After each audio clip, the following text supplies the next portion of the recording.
So dimension of null A column A యొక్క definition మనకు తెలిస్తే అది ఏం చేయాలనేది అర్థమైపోతుంది. ఇక్కడ since the pivot columns of the matrix forms a basis for column A. ఇక్కడ మనకి ఎన్ని పివోట్స్ ఎగ్జిస్ట్ అవుతాయో అవి కాలం ఏని బేసిస్ చేస్తాయి. బేసిస్ ఫర్ కాలం ఏ అని రాస్తాం. ఇక్కడ డైమెన్షన్ కాలం ఏ డైమెన్షన్ ఏంటిదంటే the dimension of column A is the number of pivot columns. ఇక్కడ మనకి ఎన్ని పివోట్స్ ఎగ్జిస్ట్ అయినాయి? 4 ఎగ్జిస్ట్ అయినాయి. మనం ఏం చేయాలంటే dimension of column A equals to 4 అని రాయాలి. అదే డైమెన్షన్ ఆఫ్ కాలం ఏ అన్నట్టు. అంటే సేమ్ టు సేమ్ ఇక్కడ దాకా చేస్తాం ఇంతకుముందు చేసిన ప్రాబ్లం. అందులో ఎన్ని ఎగ్జిస్ట్ అయినాయో కౌంట్ చేసి రాసుడు డైమెన్షన్. దానికి ఒకటి యాడ్ ఏం లేదు. తర్వాత next dimension of null A. Dimension of null A is the number of free variables in the equation. Dimension of null A అంటే ఫ్రీ వేరియబుల్స్ ఎన్ని ఎగ్జిస్ట్ అయినాయో అదే దాని యొక్క డైమెన్షన్. ఇక డైమెన్షన్ ఆఫ్ నల్ ఏలో ఎన్ని ఫ్రీ వేరియబుల్స్ ఎగ్జిస్ట్ అయినాయి అంటే మనం ఇంతకుముందు ఒక ప్రాబ్లం చేసినాం నల్ స్పేస్కి సంబంధించి. ఓకేనా? ఇది నల్ స్పేస్కి సంబంధించి ప్రాబ్లం చేసినాం. ఇందులో కూడా సేమ్ పివోట్ ఎగ్జిస్ట్ అయ్యేదాకా చేసినాం. తర్వాత ఇట్లా x bar equals to values రాసినాం, కామన్ తీసినాం వాల్యూస్. ఓకేనా? ఇక్కడ ఎన్ని వాల్యూస్ మనం కామన్ తీసినాం? 2 ఫ్రీ వేరియబుల్స్ ఎగ్జిస్ట్ అయినాయి. ఓకేనా? ఆ 2 ఫ్రీ వేరియబుల్స్ని మనం డైమెన్షన్ ఆఫ్ నల్ ఏ అంటాం. ఏమేమి ఎగ్జిస్ట్ అయినామో అది రాయాలి అంతే.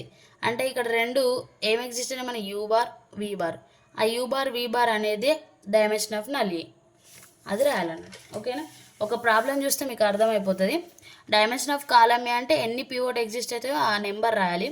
డైమెన్షన్ ఆఫ్ నల్ ఏ అంటే ఎన్ని మనకి ఫ్రీ వేరియబుల్స్ ఎగ్జిస్ట్ అవుతాయో అది రాయాలి. సో ఫస్ట్ క్వశ్చన్ చూడండి, 15 మార్క్స్కి important. Find the dimension of null space and column space. ఈ క్వశ్చన్కి 2 ఫైండ్ అవుట్ ఇస్తున్నాం మనం. ఓకేనా? నల్ స్పేస్ కాలం స్పేస్ 2 ఫైండ్ అవుట్ ఇద్దాం. అంటే పివోట్ ఎగ్జిస్ట్ చేయడం రెండిటికి సేమ్ కాబట్టి ఫస్ట్ పివోట్ ఎగ్జిస్ట్ చేసి తర్వాత రాద్దాం. First given matrix A equals to A matrix ఇచ్చిండు అది రాసేసినాం. తర్వాత ఇక్కడ నల్ స్పేస్ కాలం స్పేస్ 2 అడిగిండు కాబట్టి ఫస్ట్ నల్ స్పేస్ తీసుకుంటున్నా. Null A is the solution of X bar in the equation AX bar equals to 0. ఇది కంపల్సరీ రాయాలి. నల్ స్పేస్ అంటే కాలం స్పేస్కి ఇట్లా ఏమి ఉండదు, డైరెక్ట్ మ్యాట్రిక్స్ తీసుకొని చేసేస్తాం. ఓకేనా? So AX bar equals to 0 వేయాలంటే ఏ మ్యాట్రిక్స్ రాయాలి. ఎక్స్ బార్ అంటే x1 x2 x3 x4 x5 ఎన్ని ఉంటాయో అని రాయాలి. తర్వాత జీరోలు ఎట్లా వస్తే మనకి ఎన్ని రోస్ ఉంటే అన్ని జీరోస్, 3 రోస్ 3 జీరోస్. తర్వాత అగ్మెంటెడ్ మ్యాట్రిక్స్ ఏ మ్యాట్రిక్స్ని జీరో మ్యాట్రిక్స్ని కలిపి రాయాలి. రాసేసినాం. దీంట్లో కూడా ఇక్కడ మనకి పివోట్ ఎన్ని ఎగ్జిస్ట్ అయితే అది చేయాలి. ఇక్కడ -3 ఉంది, ఖచ్చితంగా ఈ ప్లేస్లో మనకు 1 రావాలి. అది తర్వాత చేసేద్దాం. ఫస్ట్ ఇవి రెండింటిని 0 వేయాలి. అవి రెండింటిని 0 వేయాలంటే ఇక్కడ 1 ఉంది నాకు, అవునా? ఇక్కడ -3 ఉంది, ఈ -3 ఉంది, ఇక్కడ +3 వస్తే నాకు 0 అవుతుంది. అంటే 3 × R2 వేయాలి. ఓకేనా? మనం ఇప్పుడు ఏం 0 వేస్తున్నాం? R2ని 0 వేస్తున్నాం. అంటే R2 → 3 × R2 + R1. అంటే 3 × R2 అయితే 3 × 1 అంటే 3 అవుతుంది. -3 వేస్తే 0 వస్తుంది మనకు ఈ ప్లేస్లో. ఓకేనా? అట్లా మనకి టర్మ్ అనేది ఇక్కడ సాల్వ్ చేస్తే మీరు ఇందాక నేను ఇది ఎలా చేయాలో చెప్పిన మీకు ఆల్రెడీ, మీరు పక్కన వేసేసుకోండి అయిపోతుంది. 3 × R2 వాల్యూస్ ఏమేమి ఉన్నాయి ఫస్ట్ నుంచి ఒక్కొక్క వాల్యూ సబ్స్టిట్యూట్ చేయాలి. అప్పుడు ఇక్కడ వాల్యూస్ కూడా సబ్స్టిట్యూట్ చేయాలి, R1 వాల్యూస్ కూడా. అప్పుడు 0 లేకపోతే మనకి ఇక్కడ చేస్తా చూడండి. 3R2 + R1 కదా. 3 × R2 వాల్యూ ఎంత ఉంది? 1 + R1 వాల్యూ ఎంత ఉంది? -3. 3 - 3 0. ఆ 0ని ఇక్కడ వేయాలి. తర్వాత సెకండ్ టర్మ్ 3 × R2 అన్నాడు -2 ప్లస్ R1 వాల్యూ ఎంత ఉంది? 6. 3 × -2 అంటే +6 అవుతుంది. ఇక్కడ +6 ఇక్కడ -6 ఏమవుతుంది? 0. అది సెకండ్ వాల్యూ ఇక్కడ వేసేసినాం. తర్వాత 3 × R2. 3 × R2లో థర్డ్ టర్మ్ ఏముంది? 2 ఉంది. R1లో థర్డ్ టర్మ్ ఏముంది? -1 ఉంది. 3 × 6 -1 అంటే ఎంత? 5 వస్తుంది. ఇక థర్డ్ టర్మ్ ఇక్కడ వేసేసినాం. తర్వాత నెక్స్ట్ 3 × R2లో ఫోర్త్ టర్మ్ ఏముంది? 3 ఉంది. తర్వాత ఇక్కడ ఫోర్త్ టర్మ్ ఏముంది? 1 ఉంది. 3 ఇంటూ 3 9 అయితే +1 అంటే 10 వస్తాయి. ఆ 10 ఇక్కడ వేసేస్తాం. తర్వాత మళ్ళీ 3 ఇంటూ R2. R2లో 5th టర్మ్ ఏముంది -1 ఉంది, ప్లస్ ఇక్కడ ఏముంది -7 ఉంది. -3 ఇంటూ -7 అంటే -10 వస్తుంది. ఆ వాల్యూని ఇక్కడ వేసేస్తాం. ఇక తర్వాత లాస్ట్ ఈ 2 జీరోలు ఉన్నాయి కాబట్టి అది 0 ఇంటూ 0 వేసినా 0 + 0 వేసినా 0 వస్తుంది. అది వేయాల్సిన అవసరం లేదు. ఇక్కడ వాల్యూస్ మనకి ఏమేమి వచ్చినాయి, 0 first term, second term 0, third term 5, fourth term 10, fifth term -10. ఇవి మనం ఎక్కడ చేంజ్ చేస్తున్నాం, R2 చేంజ్ చేస్తున్నాం కాబట్టి R2 వాల్యూస్. అట్లనే ఇప్పుడు R2 దగ్గర మనం 0 వేసినాం, చేంజ్ చేసి R3 దగ్గర 0 వేయాలి. ఇప్పుడు R3 దగ్గర ఏముంది మనకి 2 ఉంది, ఇక్కడ ఏముంది -3 ఉంది. అంటే -3కి 2కి కామన్ టర్మ్ ఏముంటుంది 6 ఉంటుంది. అంటే 2 ఇంటూ ఇక్కడ ఏం చేయాలి, ఇక్కడ 2 ఉంది, 2కి 3 వేస్తే 6 అవుతుంది కదా. సో నా R3 చేంజ్ చేయాలి కాబట్టి R3 tends to 3 into R3 అంటే 3 ఇంటూ 2 6 అవుతుంది, ప్లస్ 2 ఇంటూ R1 2 ఇంటూ 3 6 అవుతుంది. ఇక్కడ -6 ఇక్కడ +6 0 అయిపోతుంది. ఆ వాల్యూస్ మీరు ఒకసారి వేసుకోండి అమ్మ, మీకు కూడా అర్థమవుతుంది. ఓకేనా. ఇందులో ఈ చేంజెస్ అనేది నేను ఇక్కడ రాసిన already. R3 tends to 3R3 + 2R1. ఇందులో R3 వాల్యూస్ మొత్తం సబ్స్టిట్యూట్ చేయాలి 1 నుంచి ఇక్కడ దాకా. తర్వాత R1 వాల్యూస్ కూడా ఇవన్నీ సబ్స్టిట్యూట్ చేయండి ఇక్కడ. అప్పుడు ఇట్లా చేస్తే వాల్యూస్ వస్తాయి. అవి ఏమి వస్తాయి అంటే 0 0 13 26 -26 0 వస్తాయి. తర్వాత ఇక్కడ ఈ R2 అనేది 5 తోటి డివైడ్ చేయొచ్చు కదా. సో డివైడ్ చేస్తున్నాం. ఈ R3 కూడా 13 తోటి డివైడ్ చేసి డివైడ్ చేస్తాం. 5 తోటి డివైడ్ చేస్తే ఇక్కడ ఏమైతే 1 5 2 10 5 2 10 -2 అయిపోతాయి. ఇక్కడ 13/13 అంటే 1, 13/26 అంటే 2, అండ్ ఇక్కడ -26 అంటే -2. ఓకేనా. 13 2 వచ్చేస్తుంది. వచ్చిన తర్వాత మళ్ళీ సేమ్ ఇక్కడ 1 1 ఉంది, ఇక్కడ 2 2 ఉంది, ఇక్కడ -2 -2 ఉంది. అవునా. అంటే 1 - 1 అయితే 0 అయిపోతుంది, 2 - 2 అయితే 0 అయిపోతుంది. -2 మైనస్ అంటే మైనస్ మళ్ళీ ప్లస్ అవుతుంది కాబట్టి 0 అయిపోతుంది. సో నేను ఇక్కడ ఏం చెప్తున్నా అంటే R3 వాల్యూ జీరోస్ అవుతున్నాయి కాబట్టి నేను 0 వేస్తున్నాను. R3 tends to R3 - R2 వేస్తాను. R3లో మనకు వాల్యూ అంటే 0 -0 అంటే 0నే వస్తుంది. 0 - 0 అంటే 0నే వస్తుంది. 1 - 1 అంటే 0 వస్తుంది. 2 - 2 అంటే 0 వస్తుంది. -2 మళ్ళీ మైనస్ చేస్తాం, మనం ఇక్కడ మైనస్ ఉంది అంటే +2 అవుతుంది అంటే 0 వస్తుంది. 0 - 0 అంటే 0 వస్తుంది. ఓకేనా. ఈ టర్మ్స్ అన్నీ 0 అయిపోయినాయి. అంటే థర్డ్ పివోట్ అనేది ఎగ్జిస్ట్ కాదు. ఇక సెకండ్ ప్లేస్లో 1 ఉంది కాబట్టి ఇది ఒకటి ఎగ్జిస్ట్ అవుతుంది పివోట్. అంటే ఇక్కడ 0 వేయాలి మనం. ఇక్కడ 0 వేస్తే ఇది ఒక పివోట్ ఎగ్జిస్ట్ అవుతుంది. ఇక్కడ 0 వేయాలంటే -1 ఉంది ప్లస్ చేయాలి, అంటే ఇది R1 కదా. R1 + R2 వేస్తే మనకి R1 వాల్యూస్ చేంజ్ అవుతాయి. ఇక్కడ 0 వస్తుంది. R1 + R2 రాసినాం అందుకే. సో -3 ఇది R2 + 0 అంటే -3 వస్తుంది. 6 + 0 అంటే 6 వస్తుంది. -1 + 1 అంటే 0 వస్తుంది. 1 + 2 అంటే 3 వస్తుంది. -7 - 2 అంటే -9 వస్తుంది. 0 + 0 అంటే 0 వస్తుంది. మిగతా రోస్ అట్లనే రాసేసేయాలి. ఓకేనా. ఇక్కడ ఒక పివోట్ అయితే ఎగ్జిస్ట్ అయిపోయింది. తర్వాత ఇక్కడ 3 ఉంది, 6 ఉంది, 3 ఉంది, 9 ఉంది. ఇవన్నీ 3 టేబుల్స్ టర్మ్సే కదా. అంత -3 తోటి ఇక్కడ మనం డివైడ్ చేస్తే ఈ వాల్యూ 1 అయిపోతాయి, ఇవి 2 జీరోలు. అంటే ఇక్కడ కూడా ఒక పివోట్ ఎగ్జిస్ట్ అవుతుంది కదా. సో అదే చేద్దాం ఇప్పుడు మనం.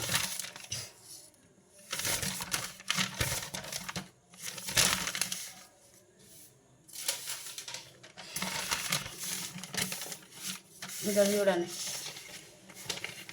దీన్ని నేను -3 తోటి డివైడ్ చేస్తున్నా. ఇక్కడ రాసిన R1 డివైడ్ విత్ -3. -3 తోటి డివైడ్ చేస్తే -3/-3 1, 6/-3 -2, 0/-3 0, -3/-3 3 క్యాన్సిల్ అయిపోతే -1 ఉంటుంది. -9/-3 అంటే మైనస్ క్యాన్సిల్ అయిపోతే 3 3 9 3 వస్తుంది. ఈ 0 0. ఓకేనా. ఇవి టర్మ్స్ అనేవి 0 మన 3 తోటి డివైడ్ చేస్తే వస్తాయి, -3 తోటి డివైడ్ చేస్తే. ఇప్పుడు ఇక్కడ ఒక పివోట్ ఎగ్జిస్ట్ అయింది. ఫస్ట్ ప్లేస్లో 1 ఉంది, మిగతా 0 ఉన్నాయి. ఇక్కడ సెకండ్ పివోట్ ఎగ్జిస్ట్ అయింది, మిగతా 0s ఉన్నాయి. థర్డ్ పివోట్ ఎగ్జిస్ట్ కావాలంటే థర్డ్ ప్లేస్లో 1 ఉండాలి. ఈ టోటల్ రో మొత్తం 0 అయిపోయింది కాబట్టి థర్డ్ ప్లేస్లో 1 లేదు కాబట్టి ఇక్కడ పివోట్ అనేది ఎగ్జిస్ట్ కాదు. అంటే ఓన్లీ 2 పివోట్స్ మాత్రమే ఎగ్జిస్ట్ అవుతాయి. ఇక్కడ కాపేసి ఇక సిస్టమ్ ఆఫ్ ఈక్వేషన్స్ రాస్తాం కదా. నల్ స్పేస్ కావాలండి. సిస్టమ్ ఆఫ్ ఈక్వేషన్లో కన్వర్ట్ చేస్తాం. x1 x2 x3 లేదు 0 x4 x5 రాసేసినాం. తర్వాత సెకండ్ రోలో కూడా x1 లేదు x2 లేదు x3 x4 x5 రాసేసినాం. తర్వాత ఈ x1 x2 ఇది ఈక్వేషన్ 1. ఈక్వేషన్ 1 నుంచి కోఎఫిషియంట్ 1 ఉన్నది మనం ఈక్వేషన్ రాస్తాం కదా. x1 ఈక్వేషన్ ఈ టర్మ్స్ అన్నిటిని ఇటు పంపించేసినాం. తర్వాత ఇది సెకండ్ రో నుంచి రాసినాం మనం. ఇది ఈక్వేషన్ 2. ఈ ఈక్వేషన్ 2లో కూడా కోఎఫిషియంట్ 1 x3 ఉంది కదా. x3 ఈక్వల్స్ ఇవి రెండింటిని ఇటు పంపించేసినాం. +2 ఏమైతే -2 అయితే, -2 ఏమైతే +2 అయితే. ఓకేనా. తర్వాత ఇక్కడ నెంబర్ ఆఫ్ ఫ్రీ వేరియబుల్స్ ఎన్ని ఎగ్జిస్ట్ అయినాయి. ఇక్కడ మనం ఈక్వేషన్ రాసేసిన తర్వాత ఇట్ సైడ్ చూసుకోవాలని చెప్పిన నేను. x2 ఉంది, x4 ఉంది, x5 ఉంది. ఇక్కడ x4 x5 ఉంది. అంటే మొత్తం ఇందులో వచ్చిన టర్మ్స్ ఏంటి మనకి, x2 ఒకటి, x4 ఒకటి, x5 ఒకటి. అవే మనకి ఫ్రీ వేరియబుల్స్. అదే రాసిన ఇక్కడ x2 x4 x5 are free variables. Dimension of null A is the number of free variables. Free variables ఎన్ని ఎగ్జిస్ట్ అయినాయి, x2 x4 x5 అంటే 3 కౌంట్ చేస్తే అదే డైమెన్షన్ ఆఫ్ నల్ ఏ. ఓకేనా. తర్వాత the number of pivot columns of A are 2. ఇక్కడ pivot columns ఎన్ని exist అయినాయి మనకి, ఫస్ట్ ప్లేస్లో 1, సెకండ్ ప్లేస్లో సెకండ్, రెండే ఎగ్జిస్ట్ అయినాయి. అదేంటిది మనకి డైమెన్షన్ ఆఫ్ కాలమ్ ఏ 2. ఓకేనా. డైమెన్షన్ ఆఫ్ నల్ ఏ అంటే ఎన్ని ఫ్రీ వేరియబుల్స్ ఎగ్జిస్ట్ అయినాయో అది dimension of null A. Dimension of column A అంటే ఎన్ని పివోట్ ఎగ్జిస్ట్ అయినాయో అది డైమెన్షన్ ఆఫ్ కాలమ్ ఏ. ఇది ఒక్కటే గుర్తుపెట్టుకోవాలి మనం. x1 ఈక్వల్స్ రాసినప్పుడు ఏమొచ్చిందో ఆ ఈక్వేషన్లో ఏమున్నాయో అవి కౌంట్ చేయాలి. ఇక్కడ ఏముంది మనకి, x2 ఉంది, x4 ఉంది, x5 ఉంది. మళ్ళీ తర్వాత ఈక్వేషన్లో కూడా x3 ఈక్వల్స్ రాసినప్పుడు కూడా మనకి x4 x5 వచ్చింది. అవి ఆల్రెడీ ఫస్ట్ దాంట్లో వచ్చినాయి కదా. సో కామన్గా వచ్చినాయి ఒకటే తీసుకోవాలి అంతే, x2 x4 x5 మొత్తం టోటల్ 3 వచ్చినాయి కాబట్టి null A 3 dimension of null A. Column A అంటే రెండే పివోట్స్ ఎగ్జిస్ట్ అయినాయి కాబట్టి డైమెన్షన్ ఆఫ్ కాలమ్ ఏ 2. ఇది ఆన్సర్ మనకి 15 మార్క్స్కి పక్కా వచ్చే question. Dimension of column A null A. ఇందులో మనకి 2 అడిగిండు, మనకి 1 కూడా అడుగుతాడు. 1 అడిగినప్పుడు మనం ఇక్కడికి రాయాలి. డైమెన్షన్ ఆఫ్ నల్ ఏ అంటే ఇక్కడికి. డైమెన్షన్ ఆఫ్ కాలమ్ ఏ అంటే ఇది అవసరం లేదు. ఓన్లీ డైమెన్షన్ ఆఫ్ ఎన్ని పివోట్ ఎగ్జిస్ట్ అయినా ఇక్కడ రాసి డైరెక్ట్ పివోట్ ఎన్ని ఎగ్జిస్ట్ అయినాయి అది రాసేస్తే డైమెన్షన్ ఆఫ్ కాలమ్ ఏ. ఓకేనా. సో ఇది. అండ్ నెక్స్ట్ ఈ క్వశ్చన్ అనేది ప్రీవియస్ పేపర్లో ఇచ్చిండు. ఇక్కడ మనకి ఏం ఫైండ్ అవుట్ ఏమన్నట్టు, only dimension of column A మాత్రమే ఫైండ్ అవుట్ ఏమన్నాడు, నల్ ఏ ఇవ్వలేడు. ఓకేనా. సో ఇది ఎట్లా చేయాలో చూద్దాం. ఇక్కడ మీరు క్వశ్చన్ ఏదైనా కూడా బట్టి పట్టద్దు. అక్కడ మనం ఏం చేసినాం అనేది ఎంత బట్టి పట్టినా కూడా రాదు. ఏం చూసుకోవాలి మనం, పివోట్ అనేది ఎన్ని ఎగ్జిస్ట్ అయితే చూసుకోవాలి. ఇక్కడ మనకి 3 రోస్ ఇచ్చిండు, 3 పివోట్స్ ఎగ్జిస్ట్ కావాలి. అంటే ఫస్ట్ ప్లేస్లో 1 ఉండాలి, మిగతా 0 కావాలి. సెకండ్ ప్లేస్లో 1 ఉండాలి, మిగతా 0 కావాలి. థర్డ్ ప్లేస్లో 1 ఉండాలి, మిగతా 0 కావాలి. ఆ ప్లేస్లో ఇప్పుడు ఫస్ట్ ప్లేస్లో ఖచ్చితంగా ఇక్కడ 1 వచ్చింది, సెకండ్ ప్లేస్లో ఈడ రాలేదు నాకు, ఇక్కడ వచ్చింది. అప్పుడు ఇవి 2 0 వేసుకో. థర్డ్ ప్లేస్లో ఇక్కడ వచ్చింది, ఇవి 2 0 వేసుకో. ఎక్కడికి వెళ్ళి మనకి ఫస్ట్ ప్లేస్లో 1, సెకండ్ ప్లేస్లో 1, థర్డ్ ప్లేస్లో 1 అట్లే ఎగ్జిస్ట్ అయ్యేటట్టు చూసుకోవాలి. సో ఈ ప్రాబ్లం ప్రీవియస్ క్వశ్చన్ పేపర్లు ఇచ్చిండు కదా, నేను చేస్తాను. ఇప్పుడు చూడండి, మనకి ఇచ్చిన మ్యాట్రిక్స్ ఏ మ్యాట్రిక్స్ రాసేసుకున్నాం. దీన్ని v1 v2 v3 3 వెక్టర్స్ ఇచ్చిండు కాబట్టి ఓకేనా. డైరెక్ట్ మ్యాట్రిక్సే ఇచ్చిండు. సో మ్యాట్రిక్స్ని మనం రాసేసుకున్నాం. రాసుకున్న తర్వాత ఇప్పుడు నేను పివోట్ ఎగ్జిస్ట్ చేసుకోవాలా. ఏఎక్స్ బార్ ఈక్వల్స్ 0 అదంతా రాయాలని అవసరం లేదు, ఎందుకంటే ఇక్కడ నల్ స్పేస్ ఏమి ఇవ్వలేడు మనకు. ఓన్లీ కాలమ్ ఏ కనుక్కున్నాడు. కాలమ్కి డైరెక్ట్ రాసేసుకుంటే సరిపోతాయి.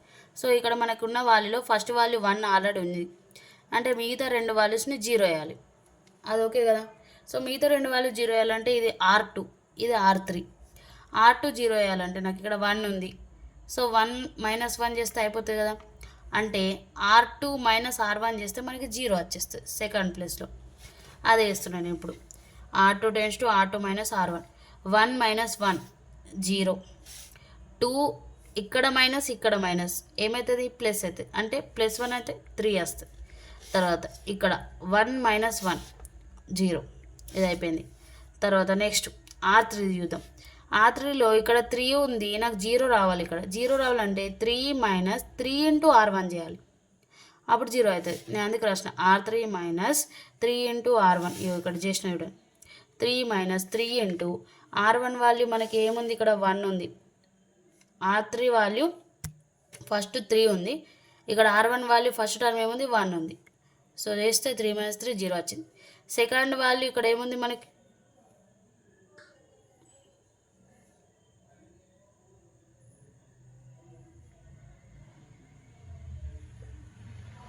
ఇక్కడ 1 ఉంది మైనస్ 3 × R1 అంటే -1 అంటే 1 మైనస్ 3 - 1 అంటే ఏమవుతుంది +3 అవుతుంది. 1 + 3 అంటే ఎంత వస్తుంది 4 వస్తుంది. తర్వాత థర్డ్ది R3 2 ఉంది -3 × R1 అంటే 1. సో 2 - 3 అంటే -1. సో ఇక్కడ మనకు వాల్యూ అనేది 4 వస్తుంది. ఓకేనా, ఇది కొంచెం కూడా కన్ఫ్యూజ్ కావద్దు. మనం కన్ఫ్యూజ్ అయితే వాల్యూస్ మొత్తం చేంజ్ అవుతుంది, ఆన్సర్ అంతా రాదు. సో ఇక్కడ 4 వస్తుంది. నెక్స్ట్ ఇక్కడ 1 పివోట్ అనేది ఎగ్జిస్ట్ అయిపోయింది మనకి. ఇప్పుడు ఇంకొక పివోట్ ఎగ్జిస్ట్ కావాలంటే సెకండ్ ప్లేస్లో 1 ఉండాలి. సెకండ్ ప్లేస్లో 1 ఉందా మనకి 3 ఉంది. సో 3ని డివైడ్ చేస్తే అయిపోతుంది కదా. ఇక్కడ 2 జీరోలే ఉన్నాయి. ఎట్లయినా 0/3 వేసినా 0 వస్తుంది, 0/3 వేసినా 0 వస్తుంది. ఇక్కడ 3/3 వేస్తే 1 వస్తుంది కదా. ఓకే చేద్దాం. నెక్స్ట్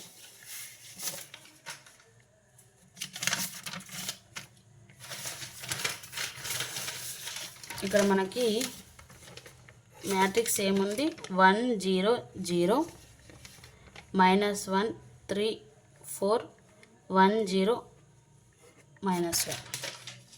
ఓకేనా, ఇందులో ఫస్ట్ పివోట్ అయిపోయింది. సెకండ్ నేను ఏం చేస్తానంటే R2 → 2, ఇది R2 రో కాబట్టి R2 / 3. ఓకేనా, సో 1 -1 1 ఫస్ట్ రో అట్లా రాయాలి. మనం R2 చేంజ్ చేస్తున్నాం, R1 కాదు కాబట్టి R1 అట్లా రాసిన.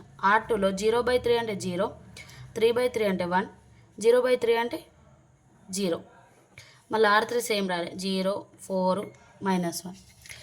ఇప్పుడు సెకండ్ ప్లేస్లో 1 వచ్చింది. ఈ 2 టర్మ్స్ 0 వేయాలి మనం. ఓకేనా, ఈ 2 టర్మ్స్ 0 వేయాలంటే -1 + 1 చేస్తే 0 అవుతుంది. అంటే R1 → 2. నేను R1 చేంజ్ చేయాలి, ఇక్కడ 0 రావాలి నాకు.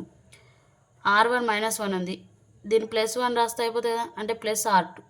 ఓకేనా, ఇప్పుడు ఇక్కడ వాల్యూస్ చేద్దాం చూడండి.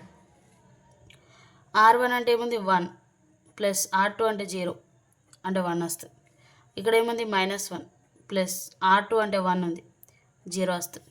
ఇక్కడ ఏముంది 1 ఉంది R1 ప్లస్ R2 ఏముంది 0 ఉంది అంటే 1 వస్తుంది.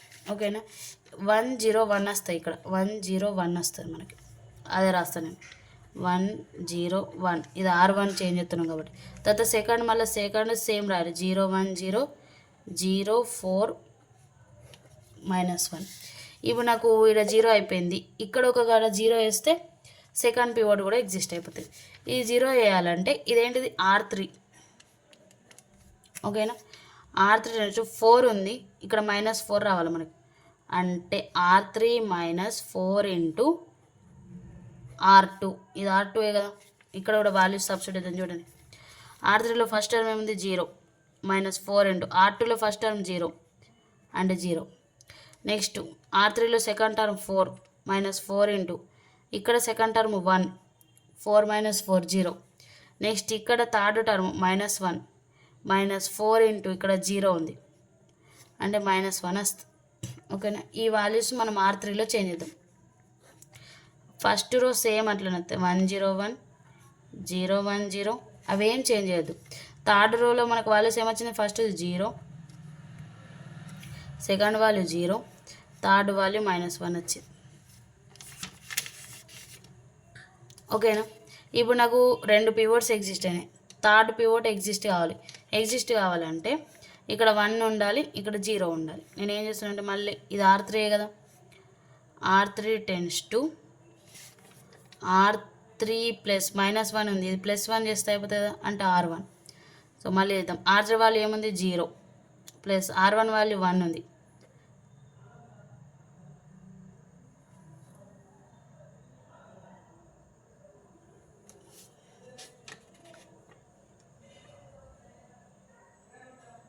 మళ్ళీ ఇక్కడ 1 వస్తుంది కదా, అట్లా రావద్దు మనకి.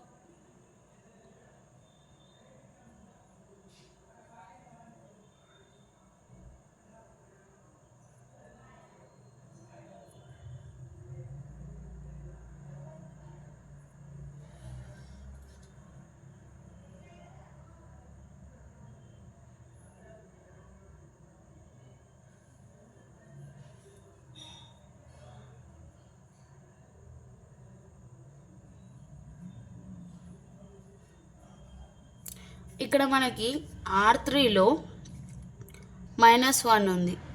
ఓకేనా? ఇప్పుడు -1 + 1 చేస్తే R3లో ఫస్ట్ వాల్యూ 0 ఉంది, R1లో ఫస్ట్ వాల్యూ 1 ఉంది. అప్పుడు ఇక్కడ 1 వస్తుంది, 1 అనేది ఇక్కడ వస్తుంది, మళ్ళీ పివోట్ పోతుంది కదా. అట్లా పోవద్దు, మనం అది చెక్ చేసుకోవాలి ఫస్ట్. ఇక్కడ నాకు వాల్యూ చేంజ్ కావద్దు, 0 అట్లనే రావాలి, ఇక్కడ 1 అట్లనే ఉండాలి.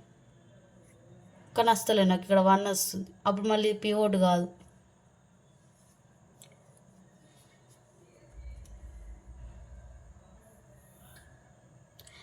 ఒక్క నిమిషం, ఇక్కడ మనం 0 వేయాల్సింది R3ని కాదు, R1ని. ఇక్కడ రాంగ్ రాసుకున్నాం మనం. ఇప్పుడు వస్తుంది చూడండి, ఇక్కడ నేను ఇక్కడ 0 రావాలి, నాకు ఇక్కడ 0 రావాలంటే అది R1 tends to R1 value 1 ఉంది, ఇక్కడ -1 ఉంది అంటే +R3 అని రాయాలి. ఓకేనా? ఇప్పుడు R1 వాల్యూ ఫస్ట్ ఏముంది 1, R3 వాల్యూ ఫస్ట్ ఏముంది 0 అంటే 1 వస్తుంది. నెక్స్ట్ ఇక్కడ 0 ఉంది, ఇక్కడ 0 ఉంది అంటే 0 వస్తుంది. ఇక్కడ 1 ఉంది ప్లస్ ఆఫ్ ఇక్కడ -1 కాబట్టి 1 - 1 0 వస్తుంది. ఈ వాల్యూస్ని మనం R1లో సబ్స్టిట్యూట్ చేయాలి, ఎందుకంటే R1 టెస్ట్ రాసినాం కాబట్టి. ఫస్ట్ వాల్యూ ఏముంది 1, సెకండ్ వాల్యూ 0, థర్డ్ వాల్యూ 0. ఇక మళ్ళీ R2 R3 అట్లనే రాయాలి, 0 1 0 0 0 -1. ఇప్పుడు దీన్ని -1తో డివైడ్ చేసుకుంటే సరిపోతుంది కదా.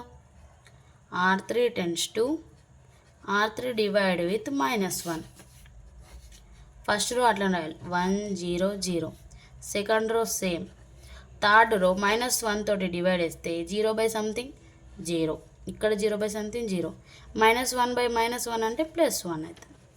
సో మనకి ఇక్కడ మొత్తం టోటల్ పివోట్స్ అనేటివి ఎగ్జిస్ట్ అయినాయి, 1 2 3. ఓకేనా? ఇక్కడ 2 టైమ్స్ 0 అయిపోయినాయి, ఇక్కడ 2 టైమ్స్ 0 అయిపోయినాయి, ఇక్కడ 2 టైమ్స్ 0 అయిపోయినాయి. ఇప్పుడు టోటల్ పివోట్స్ ఇక్కడ ఎన్ని ఎగ్జిస్ట్ అయినాయో అదే మనకి డైమెన్షన్ ఆఫ్ కాలమ్ ఏ కదా. ఇక్కడ నాకు 3 పివోట్స్ ఎగ్జిస్ట్ అయినాయి. 3 పివోట్స్కి ఇప్పుడు నేను డైమెన్షన్ ఆఫ్ కాలమ్ ఏ మనల్ని ఫైండ్ అవుట్ ఏమన్నాడు క్వశ్చన్. డైమెన్షన్ ఆఫ్ కాలమ్ ఏ అన్నాడు. సో డైమెన్షన్ ఆఫ్ కాలమ్ ఏ రాయాలి ఇక్కడ. Therefore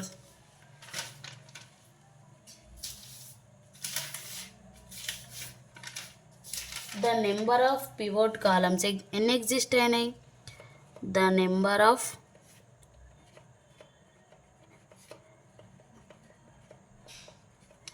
pivot columns of A are 3 exist అయినాయి కదా మనకి, 3 pivots. So dimension of column A equals to 3. ఇది మనకు ఆన్సర్. 15 మార్క్స్ ఈజీగా స్కోర్ చేయొచ్చు. మనకి ఇక్కడ ఈజీ క్వశ్చన్సే ఇస్తాడు ఎగ్జామ్లో. ఓకేనా? ఈ మ్యాట్రిక్స్ ఏం హార్డ్ ఇవ్వడు, ఈజీగానే ఇస్తాడు. కాకపోతే అక్కడ మనకి ఫస్ట్ ప్లేస్లో 1 అంటే మిగతా 0 వేయడం రావాలి, సెకండ్ ప్లేస్లో 1 వచ్చేటట్టు వేసుకోవాలి, ఏమన్నా డివైడ్ చేస్తే డివైడ్ చేసేసుకోవాలి. ఇక్కడ మనం స్టెప్ బై స్టెప్ ఈజీగా వేసేసినాం. ఫస్ట్ ప్లేస్లో 1 అక్కడ ఇచ్చేసిండు కాబట్టి ఈజీగా 2 టైమ్స్ 0 వేసేసినాం. తర్వాత సెకండ్ ప్లేస్లో ఓన్లీ ఒకటే టర్మ్ ఉంది 3, ఇక్కడ 0 ఇక్కడ 0 ఉంది కాబట్టి 3 తోటి డివైడ్ చేసేసినాం, 1 వచ్చేసింది. ఇంకా 1 వచ్చేసింది కాబట్టి ఈ 2 టర్మ్స్ని 0 వేసేసినాం.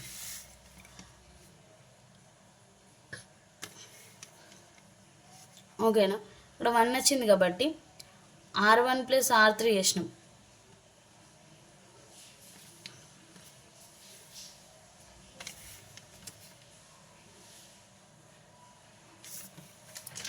ఇదిగా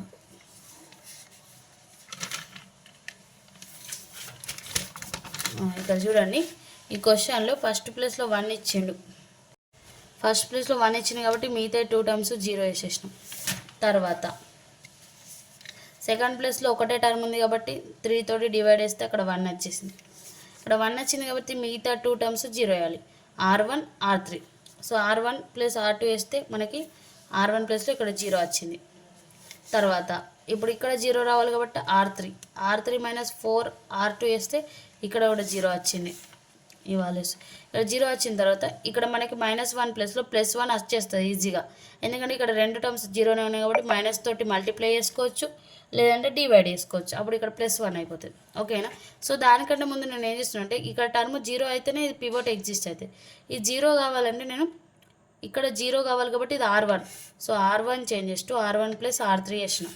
అప్పుడు R1 వాల్యూ సేమ్ వచ్చినాయి, మనకి 1 0 0 వచ్చినాయి. R2 సేమ్ వేసేసేయాలి, R3 సేమ్ వేసేయాలి. సో దీన్ని ఇప్పుడు డివైడ్ విత్ -1తో డివైడ్ చేస్తే ఇది +1 వస్తుంది. సో అట్లా మనకి 3 పివట్స్ అనేవి exist. Dimension of column A = 3. So అంతే, మన ప్రాబ్లమ్స్ అనేవి కంప్లీట్ అయిపోయినాయి. ఈ యూనిట్కి సంబంధించి ఈ క్వశ్చన్స్ అనేటివి చాలా చాలా important. 5 marks and 15 marks problems. ఓకేనా? ఈ యూనిట్ నుంచి కంపల్సరీగా స్పానింగ్ సెట్ థీరం బాగా చదువుకోండి. అట్నే dimension of column A, null A, ఇవి ప్రాబ్లమ్స్ కూడా చూసుకోండి. అండ్ ఈ ప్రాబ్లమ్స్ నుంచి అయితే మీకు ఖచ్చితంగా ఫుల్ మార్క్స్ వస్తాయి. ఈ యూనిట్ నుంచి వెళ్ళి ఖచ్చితంగా ఫుల్ మార్క్స్ వస్తాయి. ఓకేనా? మీరు ఇంకా వేరే ఏ ప్రాబ్లమ్స్ కూడా మీరు చదవాల్సిన అవసరం లేదు. నెక్స్ట్ అట్లనే సెకండ్ యూనిట్ నుంచి కూడా నేను ఇంపార్టెంట్ ప్రాబ్లమ్స్ వీడియోస్ పెడతాను, అవి కూడా చూసుకోండి. అన్నీ ప్లేలిస్ట్ చేస్తాను. సో యూనిట్కి సంబంధించిన వీడియోస్ అన్నీ ప్లేలిస్ట్ ఒకదాని తర్వాత ఒకటి ఉంటుంది. మీరు ఫస్ట్ యూనిట్ స్టార్టింగ్ ఒక ఇంట్రడక్షన్ విన్నారంటే దాని తర్వాత కంటిన్యూ ఉంటాయి యూనిట్ వీడియోస్ అన్నీ కూడా ఒక దగ్గరనే ఉంటాయి. అండ్ నెక్స్ట్ యూనిట్ 2 కూడా నేను మళ్ళీ వీడియోస్ పెడతాను. ఎగ్జామ్స్ కూడా దగ్గరికి వచ్చినాయి కాబట్టి సో వీడియోస్ అనేటివి మంచిగా వినేసి నోట్స్ అనేది ప్రిపేర్ చేసుకోండి. అండ్ ప్రతి ప్రాబ్లం అనేది నేను చెప్పిన ప్రతి ఇంపార్టెంట్ ప్రాబ్లమ్స్ అనేటివి కంపల్సరీ మంచిగా చూసుకోండి. యూనిట్కి కొన్ని ప్రాబ్లమ్స్ మాత్రమే నేను చెప్పిన, అందులో నుంచే పక్కా వస్తాయి మన క్వశ్చన్స్. ఓకేనా? సో నెక్స్ట్ వీడియోలో మనం యూనిట్ 2 గురించి డిస్కస్ చేద్దాం. అండ్ వీడియోస్ నచ్చితే లైక్, షేర్ అండ్ సబ్స్క్రైబ్. మన ఛానల్ గురించి ఇంకా వేరే వాళ్ళకి కూడా చెప్పండి. ఇప్పుడు ప్రజెంట్ డిగ్రీ చేసే వాళ్ళకి ఇది చాలా యూజ్ అవుతుంది. ఓకేనా?